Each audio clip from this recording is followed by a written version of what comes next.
मी आता कसं आहे कोणी एकमेकांना भेटणं म्हणजे प्रत्येक वेळेला काहीतरी त्याच्यामधनं राजकारण शोधायचं आणि त्याच्यातनं काहीतरी युत्या आघाड्या. एक तर 3 वर्षांनंतर निवडणूक आहेत. आता तर काही परिस्थिती तशी नाहीच आहे.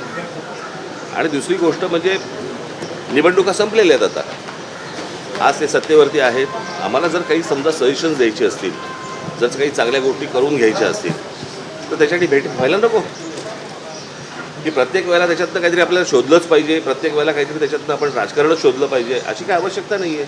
उद्या मी मुख्यमंत्र्यांना भेटेन. आज मुंबईमध्ये, महाराष्ट्रामध्ये, पुण्यामध्ये, ठाण्यामध्ये अनेक शहरांचे प्रश्न आहेत, राज्यांचे प्रश्न आहेत. जे आम्हाला जे वाटतात ते आम्ही सांगणं गरजेचं नाही का?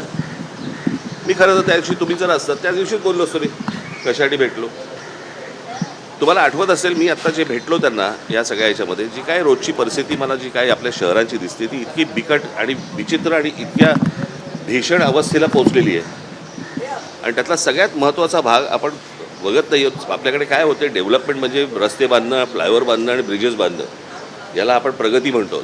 परंतु मला असं वाटतं की ती सूज आहे. कळलं का? ते काही बाळसं धरलेलं नाही आहे. म्हणजे आपल्याकडे चांगले फ्लायओव्हर्स व्हावेत, चांगले ब्रिजेस व्हावेत वगैरे वगैरे, चांगले व्हावेत ना. परंतु आपण मूळ गोष्टींना आपण हात घालत नाही आहोत. आज काय आहे, संपूर्ण मुंबईमध्ये, ठाण्यामध्ये, पुण्यामध्ये, सगळ्या शहरांमध्येच खास करून सगळीकडे डेव्हलपमेंट सुरू आहेत. म्हणजे जिथे एक 25 माणसं राहत होती, एक 40 माणसं राहत होती, आज तिकडे जवळपास 400 माणसं राहत आहेत. जागा तेवढीच आहे, रस्ते तेच आहेत. आणि अशा सगळ्या परिस्थितीमध्ये आज अनेकांकडे अनेक गाड्या आहेत. त्या गाड्या आज पार्किंगमध्ये न जाता आज रस्त्यावरती उभ्या राहतात. बरं, मी ह्या सगळ्या गोष्टींमध्ये नागरिक म्हणून त्याच्यामध्ये मी पण आलो. मी काय वेगळा नाही त्याच्यातनं. परंतु या सगळ्या गोष्टींना कुठेतरी एक शिस्त आली पाहिजे. आणि ह्या समजा गाड्या पार्किंगचा आज इतक्या गाड्या रजिस्टर होत आहेत आपल्या प्रत्येक RTOमध्ये. त्या गाड्या रस्त्यावरती येत आहेत. लांब ठेवा आता. त्या सेन्सिटिव्ह असतात ना रे बाईक. तुमची काय चिन्ह दिसली पाहिजे याच्यासाठी चालू असतं का तुमचं? त्या गाड्या आज रस्त्यावरती येत आहेत. आज अनेक इमारतींमध्ये गाड्यांचं पार्किंग आहे. त्या पार्किंगमधल्या गाड्या आज कोणाकडे एक गाडी आहे, 2 गाड्या आहेत, त्याची तिसरी गाडी येते, चौथी गाडी येते. ती चौथी गाडी तिकडे पार्किंगला जागा नाही, ती रस्त्यावरती येते. आज रस्ते ट्रॅफिकसाठी आज तयार नाही आहेत. सगळीकडे जॅम होऊन बसलेला आहे. हा प्रत्येक शहरांचा प्रश्न आहे. आणि शहरांमध्ये येणारी जी माणसं आहेत ती थांबत नाही आहेत, गाड्या थांबत नाही आहेत. हे आपण कुठे नेणार आहोत सगळं प्रकरण? आणि आज मागे हीच गोष्ट मी मुख्यमंत्र्यांना भेटून सांगितली होती, आठवते तुम्हाला? त्याच्यानंतर मी पत्रकार परिषद घेतली होती. तीच गोष्ट मी आता त्यांच्या कानावरती घातली. ही गोष्ट त्यांनी लगेच ताबडतोब त्या भूषण गगरांना फोन करून त्यांनी सांगितलं की काय करायला पाहिजे ते सगळं करा. आज गाड्या पार्क असतात, कुठेही गाड्या पार्क असतात. आज डबल पार्किंग करतात. हे तुमचे कोणते ओला उबरवाले आले त्यांना तर काय अक्कलच नसते. त्याच्या अनेक लोक अशी असतात की त्यांना बाबा ते कुठेही गाड्या पार्क करून बसतात. आणि त्यांना समजण्यापेक्षा मला असं वाटतं एकदा एका गोष्टीची शिस्त आली की त्यांनाही समजेल की कुठे गाडी पार्क करायची आणि नाही करायची.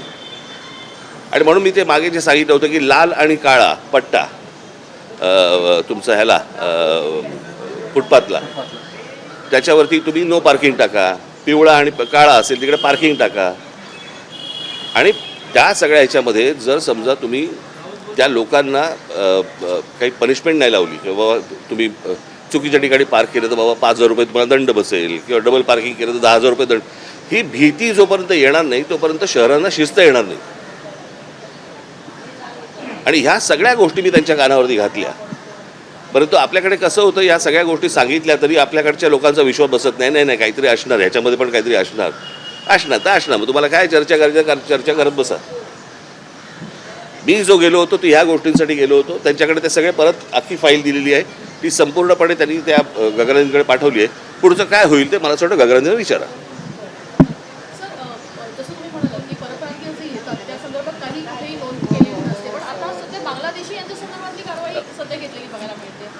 प्रश्न असा आहे ना की या सगळ्या गोष्टींचा विचका झालेला आहे. आपल्याकडे कुंपणच शेत खात आहे. या सगळ्या लोकांना आधार कार्ड आणि रेशन कार्ड आणि सगळ्या गोष्टी कार्ड देणारी माणसं इथलीच आहेत ना. त्यांच्यावर कारवाई कोण करणार? माणसं येत आहेत त्याला तुम्ही फुल प्रूफ त्यांना अख्ख्या सगळ्या गोष्टी त्यांच्या हातामध्ये देत आहे, ही देणारी माणसं कोण आहेत? आपलीच माणसं आहेत ना. त्यांच्यावर कधी कारवाई होणार आहे?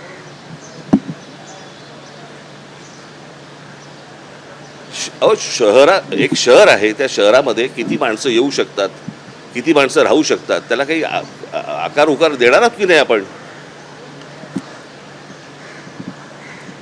कोणी उठायचं आणि कुठेही जायचं आणि कुठच्याही शहरामध्ये राहायला सुरुवात करायची, असं होऊ नाही शकत. मला असं वाटतं या गोष्टींचा राज्य सरकारने आणि केंद्र सरकारने दोघांनी विचार केला पाहिजे. ज्यांच्याकडे आपण बघतोय जी चांगली शहरं म्हणून बर्बाद होणार झालेलीच आहेत. आणि मला असं वाटतं की मी एक राज्याचा नागरिक म्हणून, एका पक्षाचा अध्यक्ष म्हणून, एक विरोधी पक्ष म्हणून मला असं वाटतं काही गोष्टी सजेशन्स हे मला असं वाटतं सत्ताधाऱ्यांना सांगणं गरजेचं आहे, देणं गरजेचं आहे. आणि त्याच्यासाठी मी यांना आत्ता नाही परत भेटीन.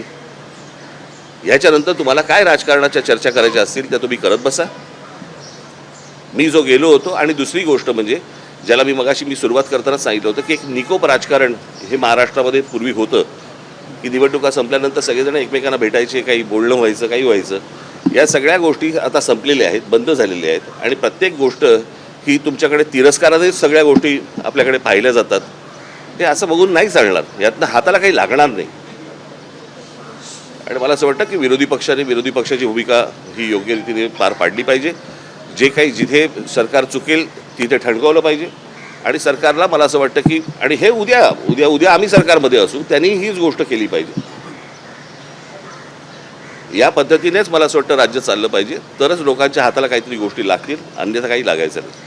राजसाहेब, स्वीकृत नगरसेवकाबाबत अजित पवारांच्या